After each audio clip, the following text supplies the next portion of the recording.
We can or we can't. It's fine. Just love dropping I think they're just in. grabbing me a coffee. I just want to make sure they didn't interrupt you. Yeah, don't worry about it. Thanks a lot. You're so welcome. Right on. Thank you very much.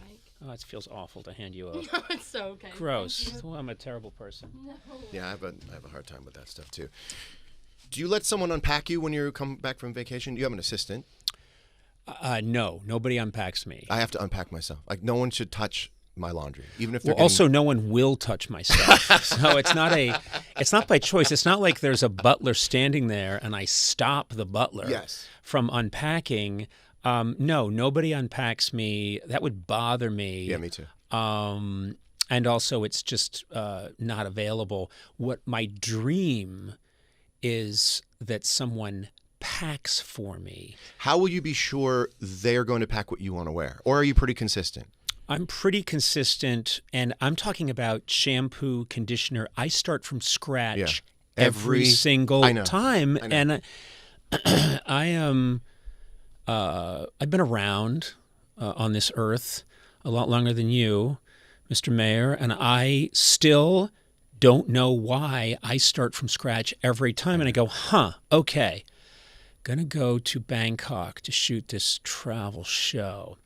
I'm going to need a toothbrush, toothpaste, better take my meds. I know. Why does that happen every time? We should all be building a redundant system where there's just a suitcase that's meant to go on trips, but we just can't. You start running into that suitcase. But it's funny you asked me this because 2 weeks ago I got back from something and I said, this is not happening anymore. So I said to my assistant, David, help me.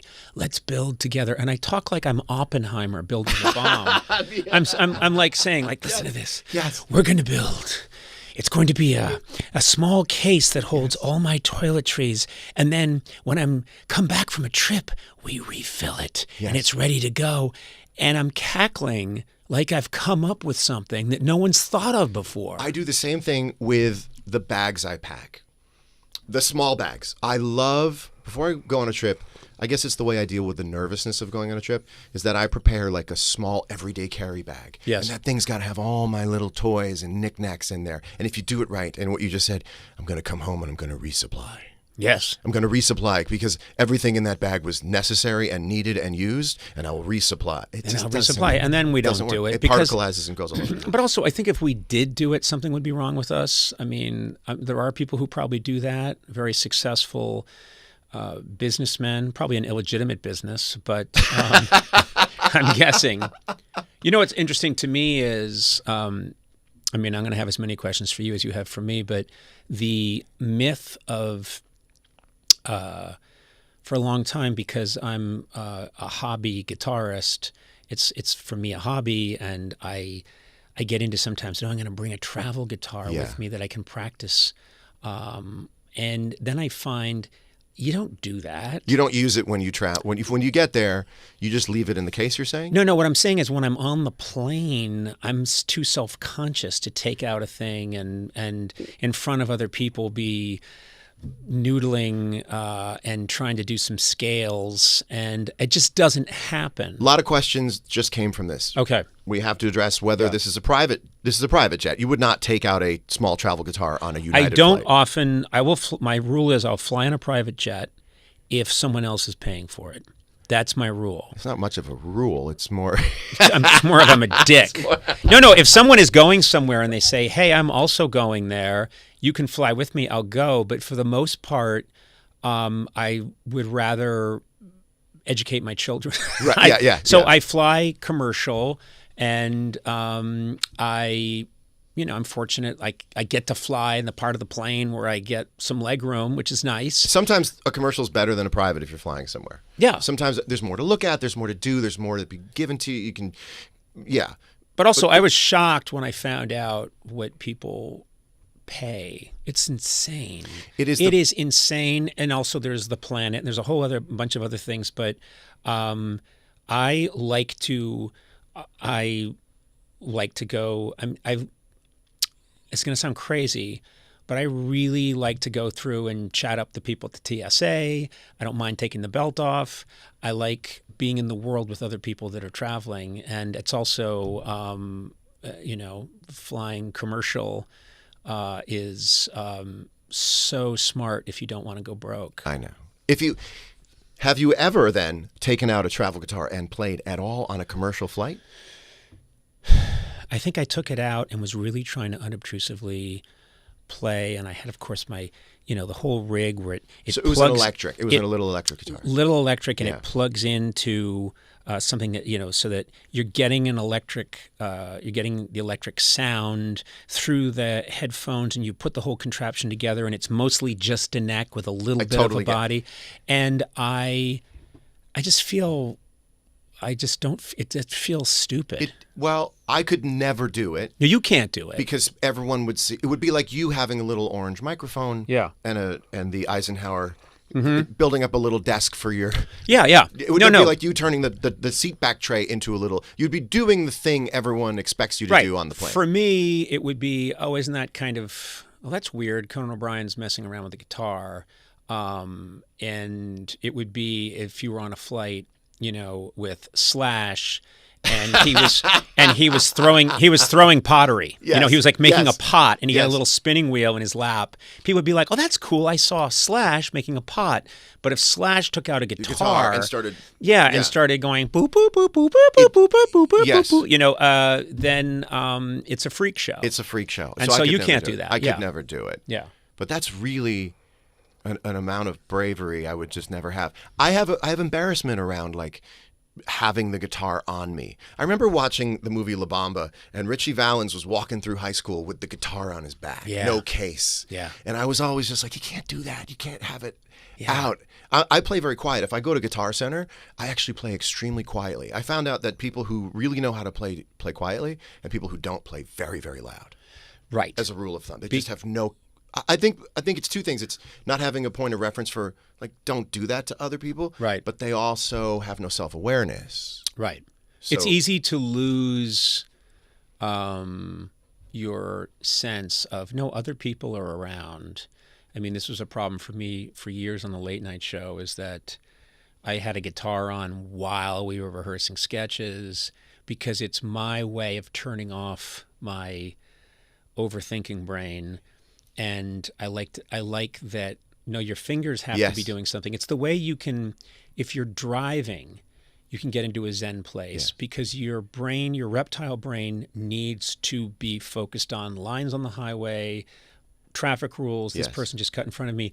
But it's also not that difficult. And if you're doing scales, or you're doing licks that you've done a million times, your fingers are just moving, and it's anesthetizing the part of your brain that makes you, this is for me, makes you overthink things. And so then I would be like, I'd have the guitar on and people would be telling me things, and I'd very calmly be able to say like, that's not the ending. I don't think that's the ending of that sketch. We need to fix that.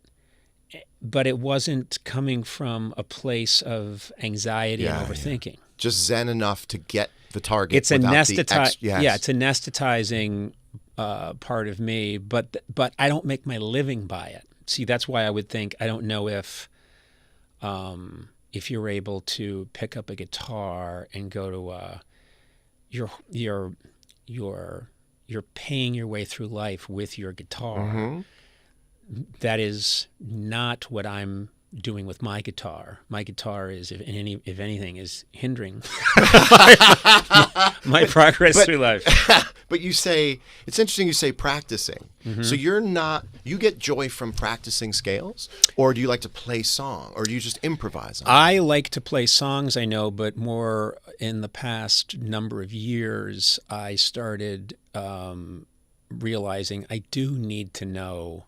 Enough people told me you do need to know kind of what's going on. Like a pentatonic scale, so you could solo over stuff. Yes, and you do need to, and I realized I do want to be able to, if we're in A and I want to be able to rip into something or try to, I need to know enough. I kind of need to know the frame of reference, and I wanted to be able to move up and down the neck. So I do get some pleasure out of scales because it feels like, I don't know, like yoga or something. It feels like I'm working my way through something, and I keep waiting for the day when I mean, this is why it's cool to talk to you about this, because either you were born with this or the nickel dropped for you when you were 5. Yeah.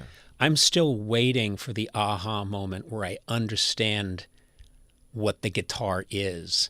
And I've, as just a hobbyist, spent a lot of time holding one and playing different things and memorizing certain solos and, but I don't it is still a mysterious thing to me. I don't understand the math of it. And whenever, my current teacher, Jason, when he talks to me about the guitar, it is, sometimes he'll start to say like, no, it's the inverse of the... Yeah, you invert the root. It's a root 5. And it's a root 5, but whatever. Start with the 5. And he's learned now, he's talking to a very damaged man. he's talking to a man-child. And he's changed his whole language. And he's actually, he's a great teacher. But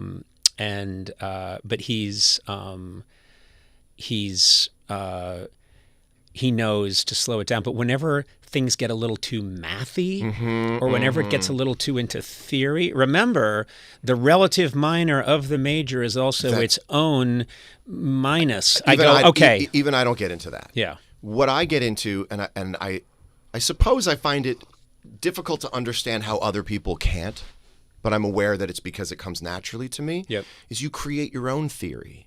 You connect your own dots. Yeah. And you'll say, oh, if the 5th fret on the low E is an A, and 2 strings up and 2 frets over is also an A. Right. Well then, okay, or you get taught a new chord. I always just reverse engineered it. I remember the first time I ever sat down with a guitar, if a teacher taught me a chord, I could hear the chord and go, that's the beginning of Tesla's Signs. I would immediately drop it into what song it was. Yes. And that to me, I remember taking guitar lessons and they would split, my guitar teacher would split the lesson, 15 minutes reading from the book, and 15 minutes you'd bring in a song. Oh, that's and he cool. would show you how to, and before long, it was 30 minutes of bringing in a song, show me how to play the blues. And in my mind, there are these things that I've developed. You know, like in crime procedurals, there's a corkboard with all the red string? Yes. That's what a guitar neck looks like to me. Yes, yeah. It's Post-it notes, Scotch tape. Hey, no, you can go here too. Right. And the more you run it, I think that's why now I understand you're playing scales. You're just still getting to know the back roads of the guitar. Yeah. And for me, the guitar neck is a crime scene. It's littered. It's littered with terrible decisions and dead bodies. It still is for me. I could be playing in front. I was playing in front of 17,000 people at Sphere, and I have this kind of Romanian gymnastics coach in my head as I'm playing, standing across from me, going, "Not that again. Stay put. Don't go looking around." I mean, really? I have a coach inside my head. That's so funny because it looks. There's always.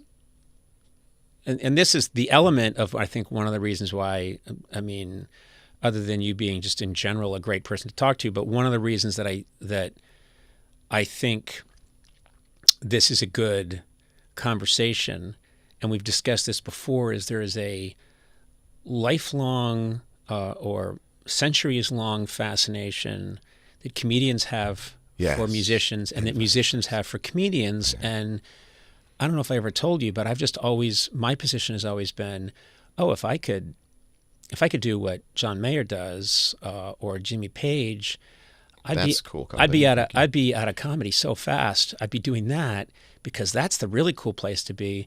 And I'll never forget once I did the late night show, and this is in the 90s sometime, and we do the show and the show's over, and someone said, "Did you see who was in the audience?" And I went, "No." And they said, "Jeff Beck was in the audience." And I was like, "What?"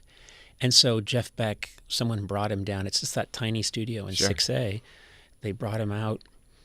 And I'm like, "Oh my God, Jeff Beck, it's just such an honor to meet you." And he was like, "Well, I just have to say, I don't do it. I'm just going to do it." No, it's great. Great. I'm hearing it. He's just like, "I just have to say, the way you threw the commercial, you finished up your conversation with Al Roker and through to commercial, and I thought, if I could do that," and I'm like, "What the fuck?" Yes.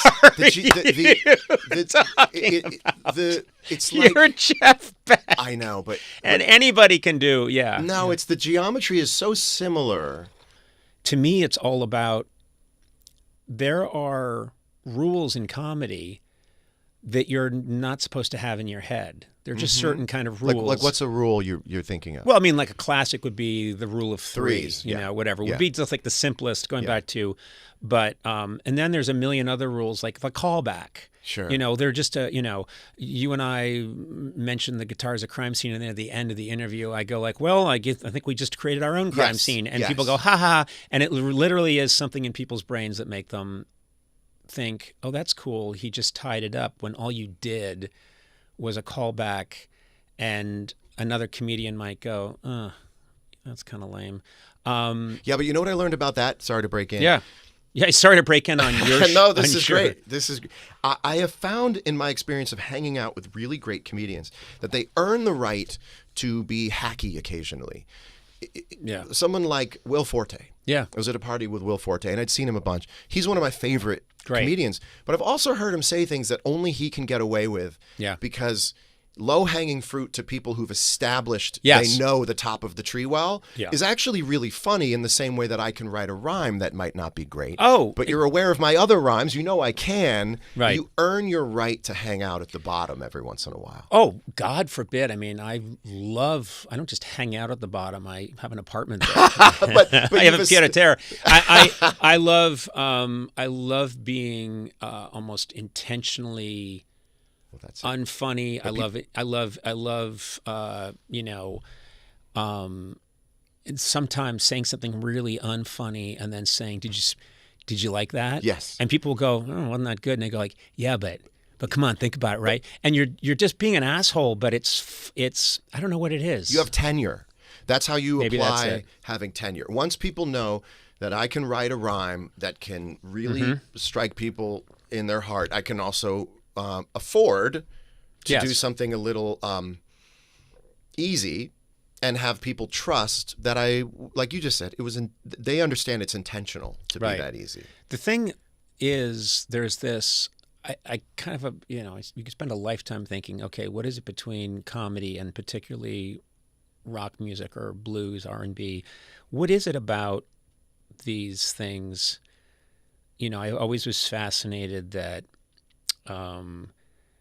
you know, John Lennon had this ability to kind of be both.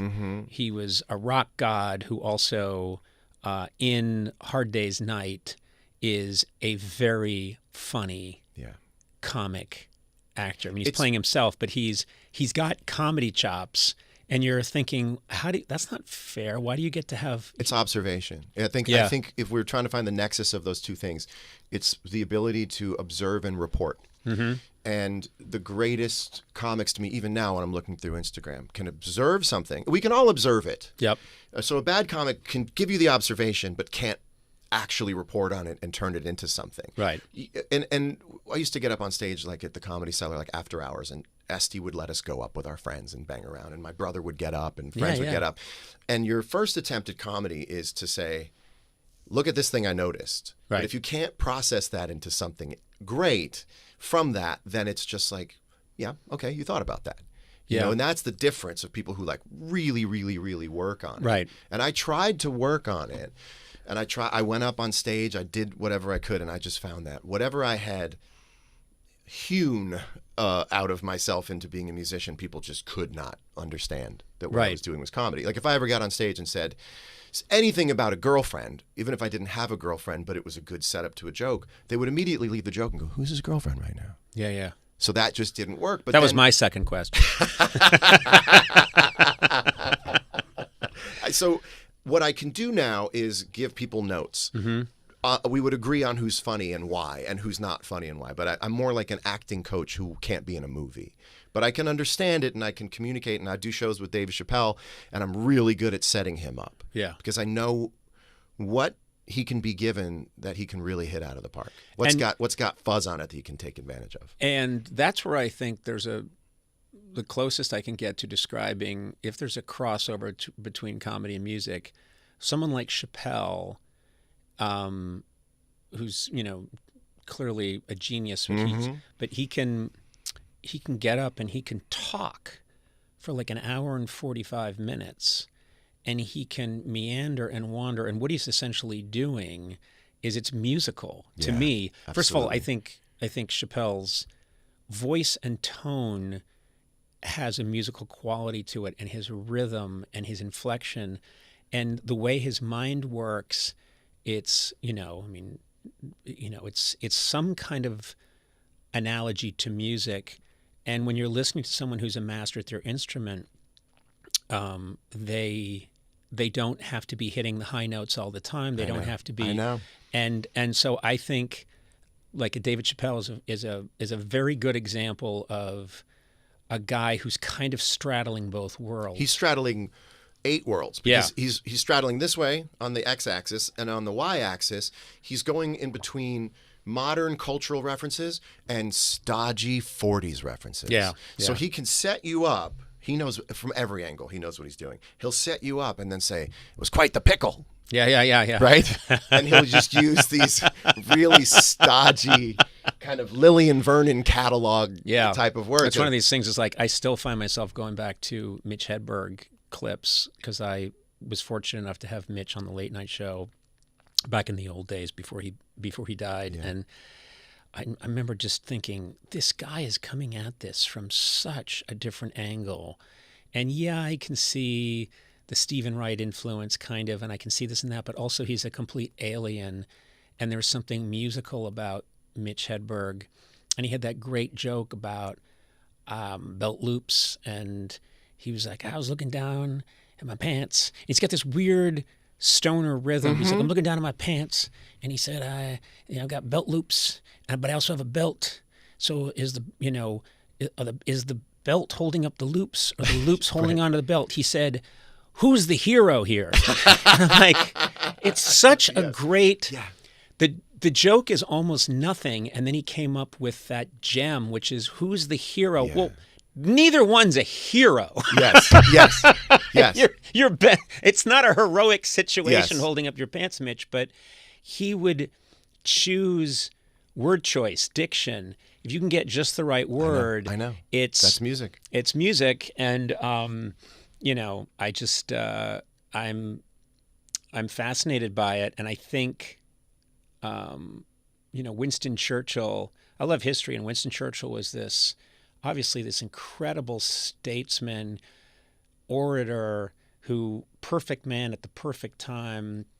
1940 England. He's going to stand up to Hitler because no one else has been able to stop this madman, and he's the right guy at the right time, and he says all the right things, and he's just an incredible figure. He was fascinated by painting, and he painted, and he loved it, and he has this quote, because I've been to his estate outside in the country in England, and he Chartwell, and he had this whole painting studio, and he has a quote that someone told me that he said, if there is a second chance at life, another life, I want to try and figure out this painting thing. So everybody, here's Winston Churchill, and I think for me, the guitar is like, okay, I've got this one area where people are like, okay, we like when you do that, and we will pay you enough money to pay off your mortgage to do that. And then there's this other thing where I'm kind of endlessly fascinated with, what is this guitar thing? How does this thing work? What is it? And I know that when I'm 90, I'll never come close to it. I'll never get within 1,000,000 miles of it, but I enjoy the journey. You and I promise you this, you and I and every other guitar player who cares about guitar have the same experience when we play. You scale it up and you can scale it down, and it's the same joy. It's the same joy. That's nice to know. It's the same joy. That's nice to know that if you're in the Sphere and you're playing and you're killing it, that you're getting the joy that you're also giving. Yeah. As opposed to, all right, let's give them let's give them 17C. Right. Pick it off the wall. Let's give them number 25. No, I can't. I couldn't do that, or else I have to keep my own attention span first. That's I've the got guy. A pretty disappearing attention That's the span. guy who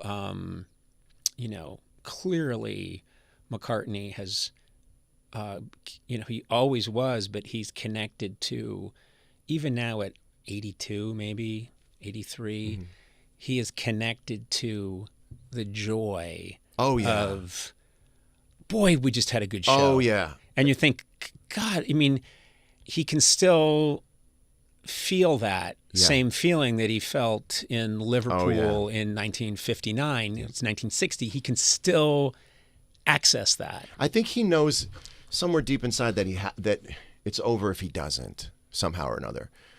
I think about him a lot. I see him in the studio a lot, and he'll come in and visit me in my room. Mm-hmm.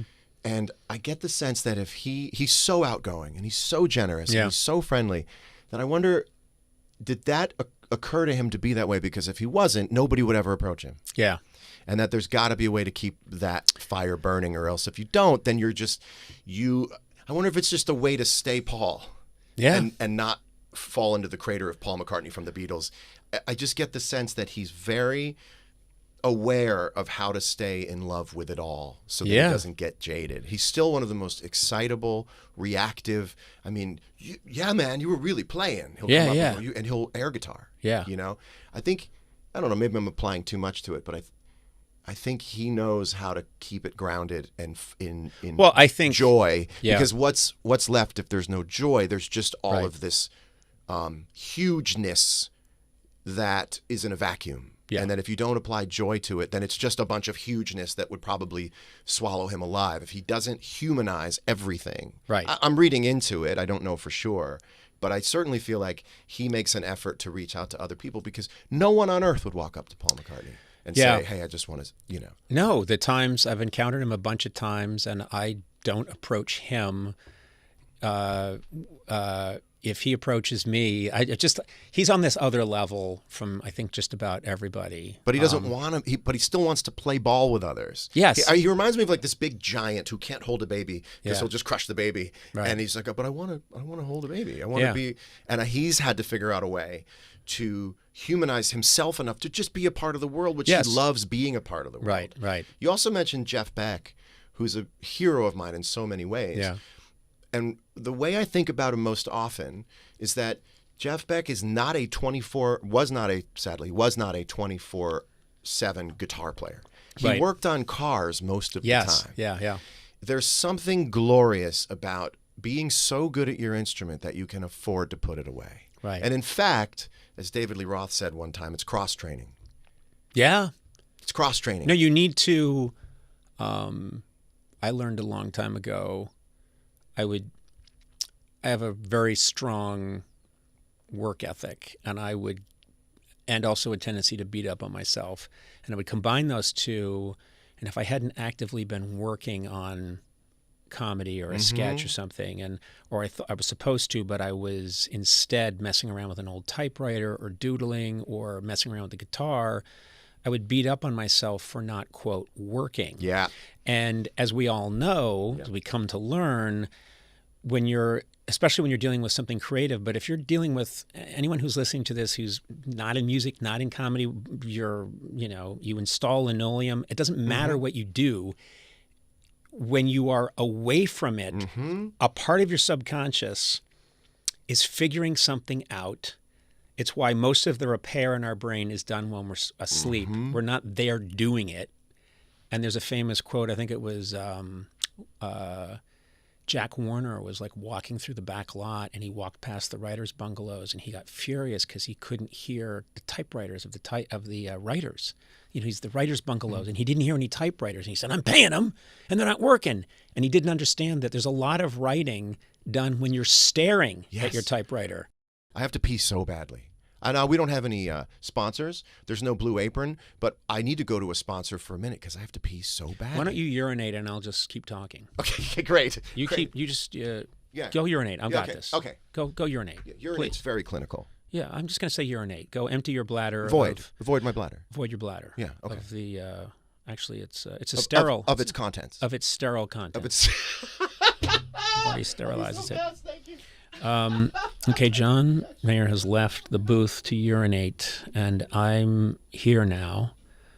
And I'm just going to talk about my life, confess that I think John Mayer is wasting his time on the guitar. I think, what is it really, playing a guitar? It's not that hard. You know what I mean? 6 strings. What is it, 12 frets or something? Bullshit. No, I think it's very sad, his commitment. And what's it really led to for him, I don't see it myself.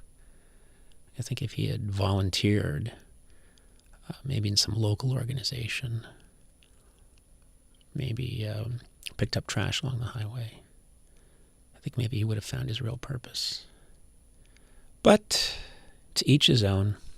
This is the tragic path he's taken. And one day he'll be appreciated for it. Possibly. We just don't know. Now, I've covered a lot of time, and man, is he urinating. That's a lot of urine. Which begs the question, he went into a podcast interview knowing that he was going to have to urinate soon. I'm also noticing he's got a coffee, and he's also got a large water next to him. So it's almost like he wanted to leave to urinate. And that makes me, of course, think he wanted a break from me, and he wanted it worked into the podcast ahead of time. So he drank a lot of coffee and he drank a lot of water, and then said, I have to go urinate. I've never seen that happen before. He wanted out. He wanted out. He's back. There's no one better than John Mayer. No one. 0.4 liters. Did you count it out? Yeah, 0.4 liters. Towards the end of his life, Howard Hughes became obsessed with his urine. Yeah. And he had Mormon attendants take care. Do you know that about... I use Howard Hughes as a reference for going off the deep end, growing a beard, and pissing in a cup. And growing your fingernails really long. Yeah, and getting food slipped under the door. And I always hung on to this. He had Mormon... He insisted that the only people who could look after him were these blonde men, Mormons, who he thought were like superior beings. And that's something I want us both to do. And they unpacked him. I want... There's your callback. I was going to say. I want us both later in life to have Mormon attendants taking care of us. Yeah. Or an attendant of any kind. Just an attendant would be nice. How many assistants do you have? I have one. His name is David Hopping. And he's the one that shows me how to work my phone. Well, this is about to get into the questions I have on the card. Okay. Because go for it. How do you stay current in culture? Do you feel like you're plugged into culture? Do you have Instagram? Do you look at things? Because does that help you understand how the podcast works? Do you feel like you need to be plugged in? I don't think I need to be plugged in. I think I need to be aware of what's happening in the world. I didn't have Instagram for a long time. Then I had it for a while, and I got too addicted. And tons of guitar licks that I would, because I started, it tells you so much about yourself. So I would just heart guitar licks, and I would also heart people saying very wise things that basically quoting great philosophers. I would heart that, and all these, and so you start to see yourself. There was a lot of kind of self-improvement coming through, and then fist fights at I understand. just brutal road rage incidents. But I like to try and stay young, and I don't mean physically. I mean physically, yes, energetically, creatively young. How do you do that if it's not on Instagram? It's not on social media. Are you familiar with the Italian brain rot characters of tongue, sahur? Have you heard of? Never heard that until now. But educate me. Tell me.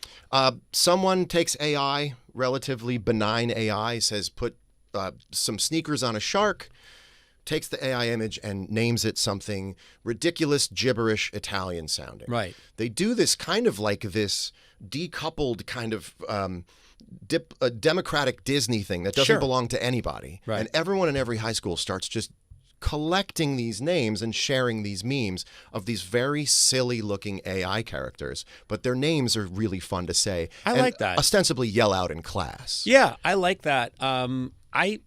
There's a lot of fear about all this new technology and what it's going to do, and my point of view is we're going to take that new thing that frightens everybody, and we're going to be humans, which is we're going to fuck around with it. Oh, yeah. And be creative with it. So the same way that, someone in 1830 something or 1840 said, hey, look, here's a camera. Yeah. It captures an image. And everyone thought, well, this is the death of painting. No, it's not. Painting's just going to get really weird. It's going to change everything. I was watching I watched the first episode of the Paul Rubens documentary last night. Have you seen it? I have not seen it yet. I was just indiscriminately crying throughout the whole thing. Yeah, it's just such a beautiful, magical guy, a tender movie.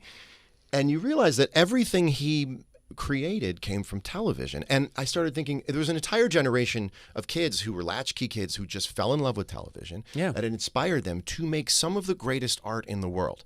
Now, I try to keep an open mind, and I think we like to age gracefully by not being old men yelling, get off our lawn. But the question is now, if you are that age where you used to watch Westerns or Howdy Doody or Little Rascals, and you're looking at memes, Instagram Reels, TikTok, what do you do with that? And what is the documentary of someone 30 years from now? Right. What work do they make based off of their enchantment with looking at social media? Well, we have no way of knowing, but we just know that when I look at classic comedy of the 70s, so much of it is referencing the 20 years beforehand. Mm-hmm. So if you watch Mel Brooks movie, there's so many great, hilarious references, which I understood because I used to. There wasn't a lot of television growing up. There was, if you were watching a UHF station in the Boston area, they would mostly run old movies. So I knew what he was referencing. But he's referencing old movies left and right because Mel Brooks served in World War II. He's writing for Your Show of Shows in the 50s. He's writing Get Smart in the 60s, and he's starting to do movies, and then in the 70s, he's making these huge movies. And his references are all from that era. Those are references. That's not how people would make comedy now because those references have aged out. Yes. No one knows who Gene Kelly is. Right. No one knows who Tom Mix is. They don't know. Tom Mix. Yeah. Big giant hat. Big giant Stetson on Tom Yes. Mix. I love Westerns. Do you love Westerns? I like Westerns. I don't love them, but I like a Western. I love them because it's two chronologies. You're looking through two looking glasses. You're looking at the 1940s, 50s, or 60s, looking back at the late 1800s. Yes. And it's so confusing. Happy Days was like that for me growing up. I was 6, 7 years old, and Happy Days was already in reruns. I couldn't track what I was looking at. And I just because you had no nostalgia for the 50s, and neither did I. But I thought this Fonzie guy with the leather jacket's really fun and funny. And I know that something fun is happening here, but there's no way. I mean, the kids that were watching Happy Days in the 70s, they didn't know they didn't know anything about the 1950s. Yes.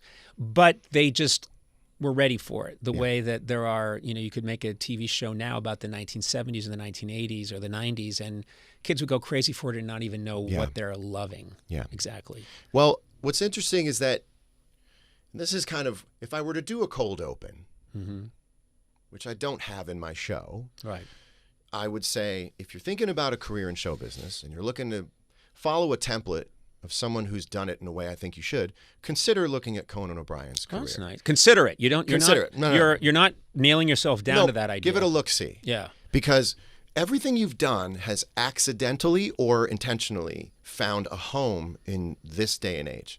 Your clips from the show, whatever show it is, keep you and Norm Macdonald, you and Bill Burr, from both the NBC show, the TBS show, they find their home. You have always found your footing, even if... Well, that's nice. I mean, don't you... at what point in your career, if at all yet, have you realized, this particleized, kind of decoupled, seemingly kind of incomplete phase run through all these things has turned into being my fingerprint and a blessing. I think more recently it started to dawn on me that, well, basically all of us, I don't know about you, but if you had asked me, and this is a weird thing, but I remembered someone asking me when I was in my 20s, what was my hope? And I said, I just want a body of work. Yeah. I really was obsessed with, I wasn't obsessed with, I've got to be really rich. I wasn't obsessed with, I've got to have a Bentley. I wasn't obsessed with all that. I was obsessed with having a body of work, and people could like it or not like it, but I wanted, big ego. I wanted something that was mine, that stank of me, and I wanted it to have a long tail, and so. But the tail is so long now. Yeah, I know. Well, now it's. I mean, you go back to. Really, I start in 1985. But even before that, I'm working in 1981, 82. I'm writing for the Lampoon and doing cartoons and writing prose and then starting to think about what would I do on stage? What would that be? It's not stand-up, but what is it exactly? And I look at the whole thing now and I realize that the one thing I did have is I had rules for myself about when I get started, it's 1985, I will not work. I was a snob. I refuse to work for I'm not going to work on some sitcom where a person enters and everybody laughs and applauds. It's got to be sketch comedy. There's like 2 shows I'm willing to work for or 3. And if I don't get on one of those, I'll go hungry. I was very orthodox. But I think if we're both giving advice to the listener and they want to have a career, right. I think making a list of what you don't want to be is more powerful than a list of what you do want to do. I went to Berklee College of Music and would watch guitar players and I'd go, I don't want to do that. Yeah. And you actually carve out what you want to do by what you don't want to do. And that's how you end up being individual. But what you have to do is in real time, give up being the homecoming king in real time. Because in my career, there was never a year where I was the coolest thing in the world. And I think there's a little bit of similarity. I don't want to flatter myself too much, but you do great work, you put it out there. We didn't know that it would have a second life, third life, fourth life. We just wanted to do cool stuff. And we got lucky because culture started to coalesce around all this stuff and go, we like that.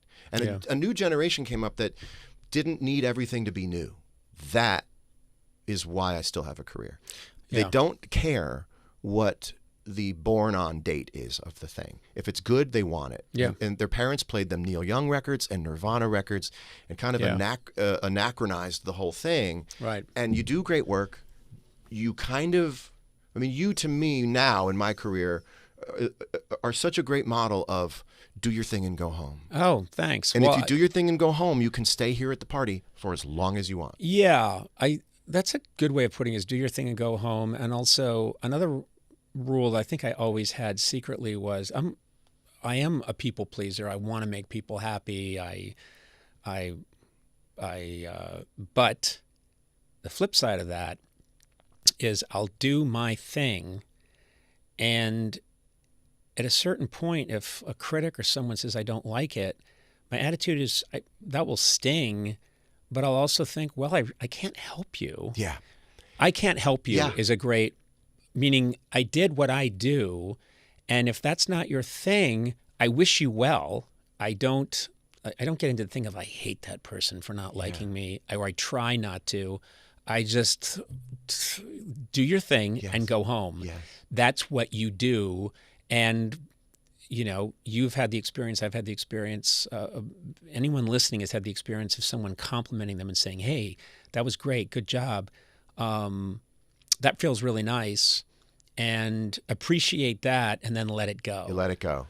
You just, I want to make sure that I hear it again and I say it again. I can't help you. Yeah. Yeah, I can't help you, meaning, and not in a mean way. Sure. I can't, if someone said, hey, John, the stuff you do is, I know you're technically a good guitarist, but I don't know. I just, what I really like is, I like the music of Squeeze. Yeah. And you think I like Squeeze too. Those are great pop tunes. I can't help you. Yeah. These are the colors I have. This is what I have. This is my palette. These are the colors I have. And it takes a long time to stop pining for other people's colors. And the worst work is done when you bring a song into the studio and go, I like this song so much, me want one too. Yeah. And then you try to fit that in and it doesn't work. No one else buys it. I'm lucky enough to have a lane, and I have this new saying. I go, we'll get them next lifetime on that. Yeah. Get them next lifetime on that, you know. Yeah. I can't help you. And also, once you've done this long enough to realize that the intrinsic value of any idea you have is so low that it's worth taking chances all the time. I try to tell that. It's so low. I try to tell that to younger folk all the time, which is you have no idea how low the stakes are. Yes. And you can wipe out, you can fail repeatedly. And these are all cliches. This has all been said a million times.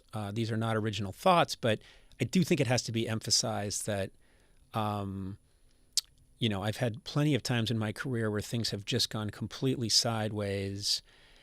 And what happens in the aggregate when enough time goes by, is people kind of just see the intent and they see the highs, and they're more forgiving about the lows.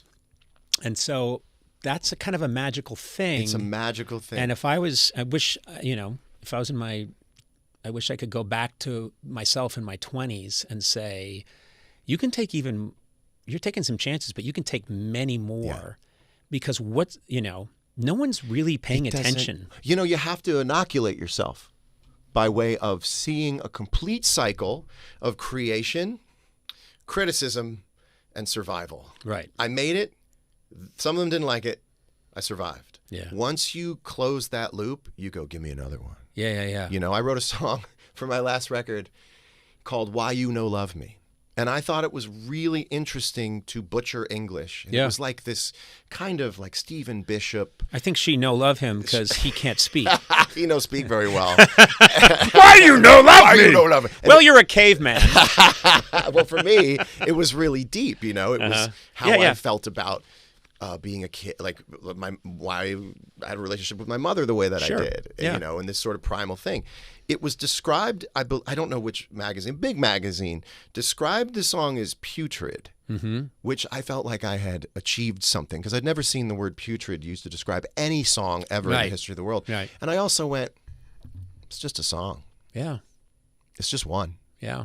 You do another one, and another one, another one. And every time you do something, I don't know if you're like me in this case, I have a very highly regenerative sense of optimism about everything I do. That's good. And if it doesn't work, I go, okay.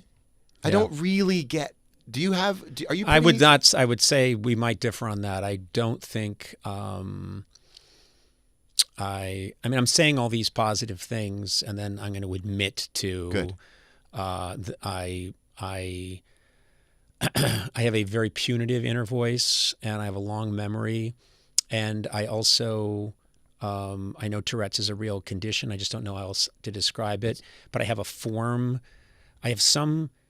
When I get up at night, and I've mentioned this before, but like to urinate, say, I get up at night and my wife will hear me. Sometimes I'll just be in the bathroom, going to the bathroom, and I'll just be standing there and I'll be like, I'll suddenly flash on something I did that didn't work out, and I'll go, fuck! Yeah. And she'll go like, what? Yeah. And I'll go, oh, no, 1997. A sketch we did about people with pots on their heads. It didn't work. It was embarrassing. So we put a kitten on a toy train. It hit a wall. Kitten, yeah. I don't know if you remember that Kitten clip. Didn't, no. And, I didn't expect you to remember it. And you had these kids. They were watching. This is the NBC show. Yeah. And they're watching this little kitten on a train. Yeah. And then the train hits a wall and the kitten jumps off or something like that. And you ask the kid, why are you laughing? And the kid says, because the kitten could have died. And I'll never forget. You know what? I shot a clip. You can look it up. But we did a week of shows in Chicago. This is a number of years ago. And I decided I'll do a Chicago blues remote. And so I'm there with my guitarist, Jimmy Vivino. And we got a bunch of young kids Yes, you're sitting in a class. I'm sitting in a class. What are the things you have the blues about? What do you have the things about the blues about? And there was this little girl, and she said, well, sometimes I wanted them to give me ideas of a blues song, and then we would play it. And she said, sometimes, one time I put my stuffed bunny up on a bed, and my brother knocked off the bunny, and it fell off the bed, the stuffed bunny. And I said, that doesn't sound so bad. That doesn't sound so sad. And she said, it is when it happens to you. And she sounded like a 110-year-old blues musician. Big Bill Brunzi. Yeah. She sounded like, I mean, she might as well have been Robert Johnson going, yeah. When you live it, man. Yes. When you live that bunny falling off, that stuffed animal falling off the bed because your brother. And I just watched it again, and it made me laugh as hard all these years later as I did in that moment, because there's just such a great, accidents, purity. Yeah. Just something happened that I didn't expect. But you're so good at that. I remember watching the show and not caring who the guests were. Most times you watch a late night show, the appeal is in the guests. And I learned pretty early on, because I was a huge fan of everything you do, but it was appointment television for me to watch your show. I could no longer judge what would be a good interview based on who the guest was, because you were the one directing it so well that you just couldn't tell what was going to be memorable. The other thing that's funny is sometimes the funniest interview is the person or the one that lives on. When Norm was coming on the show, he wasn't the Norm initially. And he's having those iconic appearances. He wasn't the Norm Macdonald that we know now. He was a guy who had just been hired at SNL. I don't even know if he's doing a late night. I mean, if he's doing a Weekend Update yet. And he's coming down, and he just has this completely different rhythm. And he's giving Courtney Thorne-Smith a hard time about her movie. Oh, I know every line from that. Yeah, and it becomes this thing, and it's, people think, well, the best show will be who's the biggest star in the world. Exactly. Oh, let's get Tom Cruise, and that'll be the biggest interview of the week. It's like, well, no, the best interview of the week might be a 91-year-old sex therapist who says something accidentally that's insane, and this energy is created of madness, and you can ride that wave. Well, you're the one surfing it, though. Yeah, that's what makes you such a great host. Well, I think you learn that you're the you're also the stand-in for the audience, the surrogate for the audience. Yeah, yes. And I think that's you're there. I mean, one of the things I learned a long time ago is for someone who's made his living talking is sometimes the best thing you can do is shut up. As you know, music's about the places where you don't play as much as it's about the places where you play, and the same thing for comedy. I see so many moments where I think, don't say anything. Did you watch a lot of your stuff back to learn that? No, I didn't. I did initially, and then I realized this isn't serving me. I know when it's going well, and I know when it's not going well, and I'm learning in real time.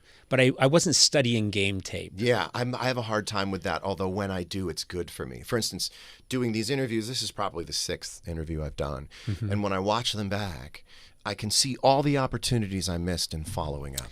Well, but I would say there's an infinite number of ways that you and I could have this conversation. And so for you to be watching and being obsessed with the ways that it didn't happen might not be helpful. Yeah. Do you know what I mean? Well, I think about your podcast all the time because I was a guest on it early last year, in 24. It was one of the best times I ever had doing an interview. It became like a writer's room hang. Yeah. Because we were just riffing on stuff. Yeah, which is what it is. And I have these cards, and I go over it every night, and then I would just think back on, you had one sheet of paper, and I don't even know what was on the sheet of paper, and I don't think you ever referenced the sheet of paper. It said John Mayer struggling with guitar. Occasionally urinates. Yeah, occasionally. But I would say that the thing you can access a lot of. I mean, you're a naturally curious person. When you and I have bumped into each other in the real world and we hang out, we talk, and there might as well be a microphone there. It's not different from No, what it's not. this is. It's not. So I think the one time when I feel like, oh, I really got to have my game face on is if I'm talking to an extremely important person, like a head of state, Right. or, someone, just wrote a giant biography. Ron Chernow just wrote a big biography of Mark Twain, and I felt like he wrote Hamilton, he did one on Grant, he did one on Washington. He is like the biographer of famous American figures, and I've read all of his books. I need to get this Twain book and read it from page to page, cover to cover, and it's 1,200 pages long, and I did it, and that I prepared for. But if you're coming in, what I'll do is I'll think about you. I'll think about what are the things that most interest me about what you're doing, what gets me excited about what you're doing, what am I most curious about, and I will give that some thought, and then we'll just take it from there. Yeah. Well, you trust yourself to take it from there. I mean, you've done this for so long that I wondered, and the Oscars telecast was so great. Oh, thanks. You got asked back to do it next year. How long after the first one? The next day? Yeah. I mean, it was so great. I still think your career is an incredible. The particular shape of your career happened to be the way the future was going to be anyway, in terms of how people were successful. Oh, that's interesting. And I wondered a couple of questions about that. I wondered, had there not been any teleprompters, let's say on that show you knew what the next cue was, but there was no teleprompters, could you have successfully steered that show based on your experience in front of a crowd? I wouldn't want to try. I mean, sure. I'll say this. I worked with great writing team, and we worked really hard to have good jokes that we felt would thread a needle. There had just been a big fight, the big fires in LA, and there'd been a lot of, it was a very particular time. We wanted to make sure that that the show had a certain tone, and I have a lot of respect for writing and for preparation.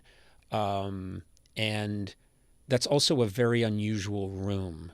It's not like it's not a comedy crowd. Sure. It's a crowd, most people, first of all, a lot of people sitting in the first 10 rows are there to find out what's going to happen in their life.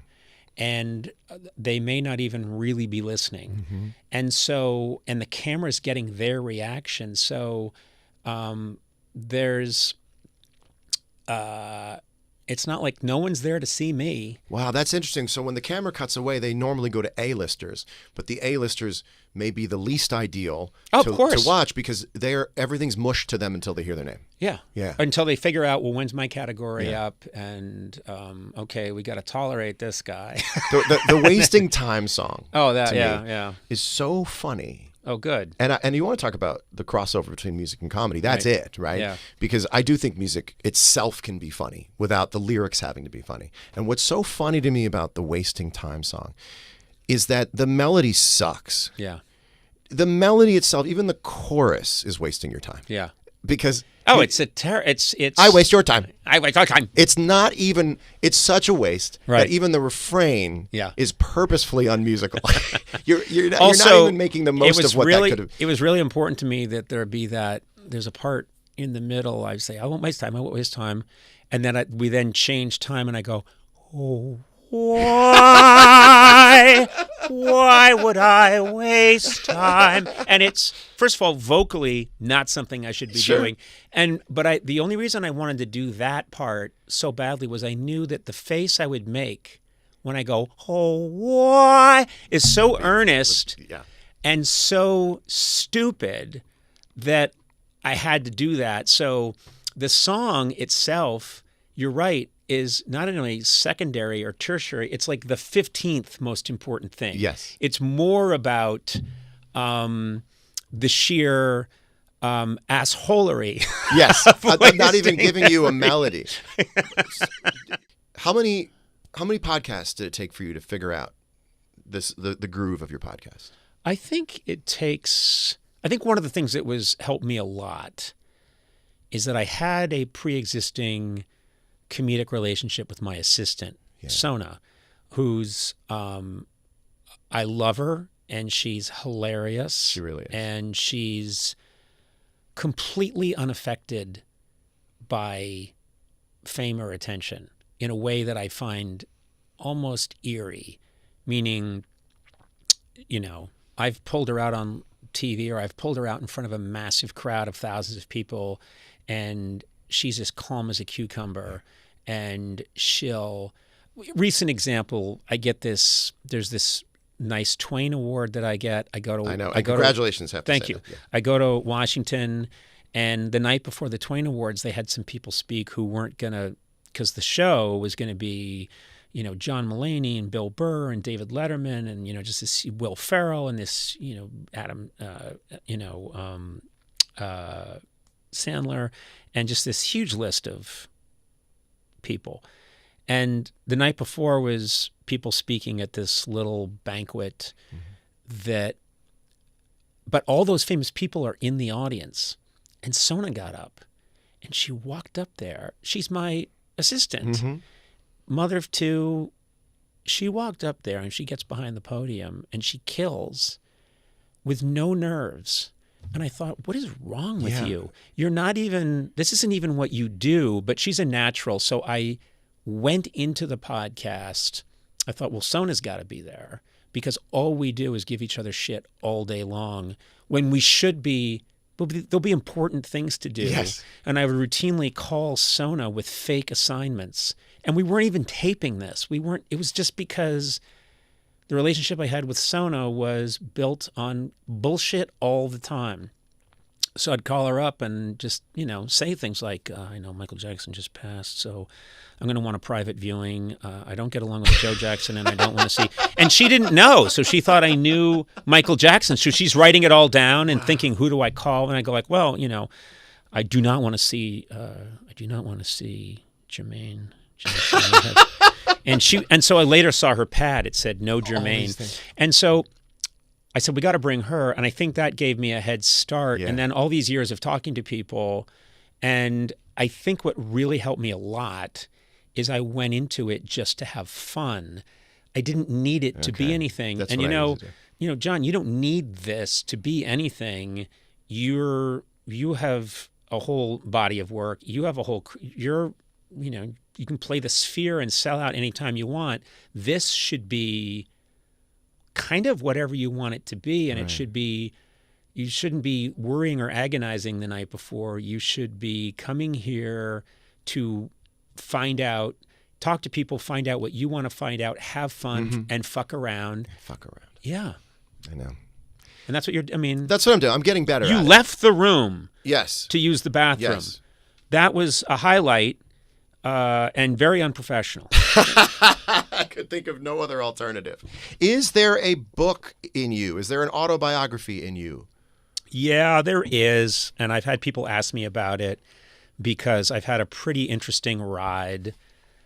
And it still continues, I hope. But and I do feel a responsibility to write down what's happened. Do you have a title in your head? You don't have to say I don't have a title in my head. And I do sometimes think that'll be the part that keeps it from coming out, as I don't have a title. But it'll be like the White Album. Just that's actually a good name for for your book. Yeah. But I want to get down, and one of the problems is, and you may have this too, it's like it's hard to remember everything that happened. I used to think I was great at remembering, and then things start to fall off the hard drive. Yeah, and then what you need is, I'd have to employ people to say, no, we went back and looked, and USA Today called you a total waste of time, not a shithead. Yes. Okay, all right. Yes. That's it. You have to go back to credit card statements, flights. Yes. Figure out what year did you really write that song. I've been thinking about that.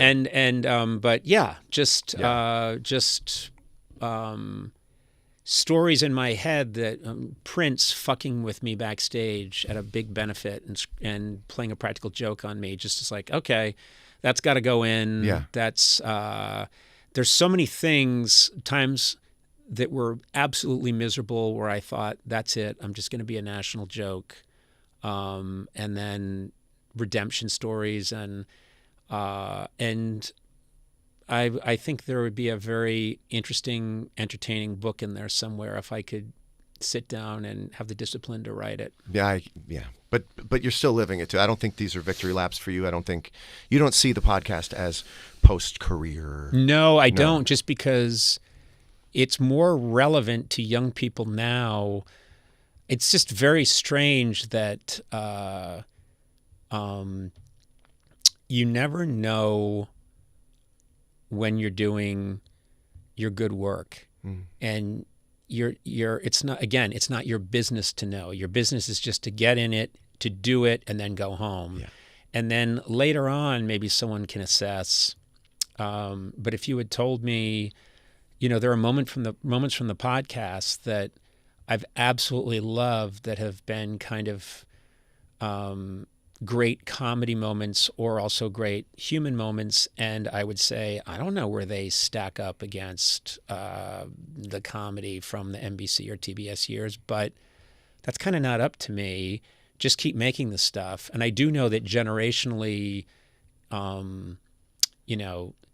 it's the crazy thing about the internet is that I will have 17 and 16-year-olds come up to me and want to talk to me about something that I did 30 years before they were born. I know. It's weird, but I love it. I'm glad. Thank God for the internet. It's your career is such a great metaphor from top to bottom about never being someone that someone should bet against.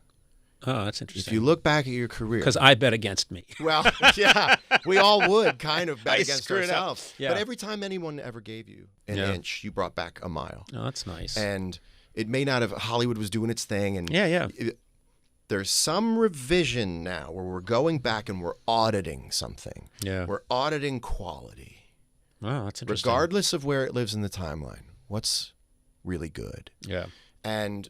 that's why I feel like the greatest tribute to Norm is that, I see Norm Macdonald more every day online than I did 10 years ago. Yeah, yeah. And you've given these comics who have passed this place to live forever online and go around and around. And you've proven you don't have to win in any one year. You do great work. You put it on the shelf. There's a little bit of luck involved, sure, but there's a whole lot of consistency in staying true to yourself. And now we're in this revisionist moment where we go, wait a minute, time out. Who's big and why? I want to audit everyone. And we're going through this kind of audit of celebrity or importance, and we're going, we want the Norm Macdonald moth joke. Yeah, which was a total accident, by the way. Yeah, because he had nothing, right? He had to stay. We called a second segment and came up on the break, and he was like, "I think that went pretty good." And I was like, "Yeah, it went great." And then Frank Smiley walked up and said, "We're doing another one." And I said, "We're doing another one." He went, "Hey, we're doing another one." I don't know. And I said, "Well, we'll do something." And then he starts it, and he basically just tells a 2-line joke, It's the simplest joke in the world. It's basically a knock-knock joke, but tells it the way Dostoevsky would have written it, and has the balls to do it over a long segment, and then hits the punchline, and it's like the end of The Natural when Robert Redford hits the lights and they explode. I'll watch it every time. And I think some of the joy is just people cannot believe that he just made that up on the spot. I didn't know where he was going. I'm mostly just, I know he's fucking around. And so much of the beauty of Norm was he decided, and he started doing it early, I'm going to come out and I'm going to tell the oldest joke in the world as if it happened to me. So he used to come out and go, Conan, I bought a farm. Yes. I go, you bought a farm? No, yeah, and I have 3 daughters, each one prettier than the next. And I go, wow. And I can tell, this is like a traveling salesman joke. And then one day a salesman comes by, he does.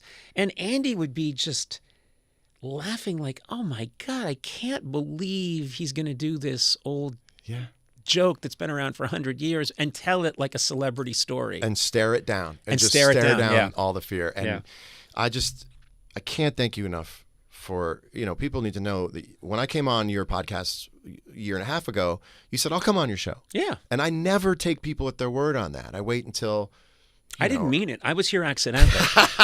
But I thought this was jury duty. Well, I hope it wasn't. I hope it wasn't. No, I love. I mean, it's. We did a benefit together. I know we've talked about it like twice now, but we did a benefit together, and I got to watch you play a song that I've played for years and years and years, and then I watched you play it, and it's Bob Dylan's last song on Blood on the Tracks, Buckets of Rain. Buckets of Rain, and I watched you play it, and I went, oh, I see. And it was just, but I've always enjoyed talking to you. Thank and you have so much enthusiasm, clearly for music, but for comedy, and it's just, I'm like a vampire. I feed off energy, and so when you're enthusiastic about things, it makes me want to talk to you. So I'll come back. I would love that, and I'll come back on yours anytime. People need to know your HBO show, Conan O'Brien Must Go, is in its second season. It's on the newly renamed HBO Max. Yes. I got my television debut, my network television debut on your show. Oh, really? Back in 2001. I played No Such Thing off my first album. Oh, wow. That was on your show. Well, you were like 11, I was right? 11. Yes. I was Lil Johnny Mayer. They called me Lil Johnny Mayer. And then you gave a toast to me on my 30th birthday at the Rainbow Room. That's right. Out of the good, I don't think money was exchanged. No money was exchanged. Out of the goodness of your heart, post-show, you stay in the city, or you stay out and about, and you come late at night and you toast me on my 30th birthday at the Rainbow Room. I think you were wearing a burgundy jacket. Yeah, I was celebrating. You were in your burgundy phase. Yes, I was in my burgundy. My dad was turning 80. I was turning 30. You were kind enough to do that. Of course. You and I also co-produced a documentary for TLC. That was right. Really nice. Yeah, That's right. Scabs. I'm still furious that I wasn't paid. Scabs, Nature's Bandages, I think is what we worked on. We had a lot of fun on that. Well, I will send you a check anytime. Hey, absolute pleasure. And like I say, the less you think about this, the more fun you have. I mean, that's all you're doing. You're doing it. So don't think about it. I won't. So I don't need to make this many things. I didn't even go to them. Exactly. Yeah. You are tall. Any lower back pain? That's not a good question. That's not a good question. Actually, it's a great question. Boy, would I have a good story for you. He's Conan O'Brien. He's the best. Thank you for being on the show. Thank you for having me. Thank you.